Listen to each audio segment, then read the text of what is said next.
Ah, la liberté. Un bien grand mot.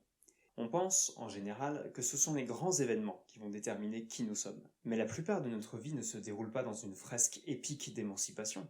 La plupart de notre vie se déroule dans une entité appelée communément le quotidien, qui est souvent, pardonnez mon langage, assez merdique.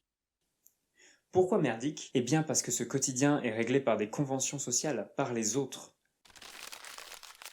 Puisque nous sommes les héros de notre quotidien, autant choisir d'en être un héros actif. Privilégier l'originalité, la beauté, le bon goût, qui est forcément bon à partir du moment où c'est le nôtre. Et c'est en fait l'un des seuls terrains où l'on peut revendiquer notre liberté sans la moindre agressivité, parce qu'aucun type ne va venir nous demander des comptes. Enfin, en théorie. On choisit de ne plus être un simple spectateur de notre propre vie, mais un créateur d'originalité. L'originalité peut sembler étrange ou bizarre, mais on a aussi le droit de considérer beauté et bizarrerie comme indissociables.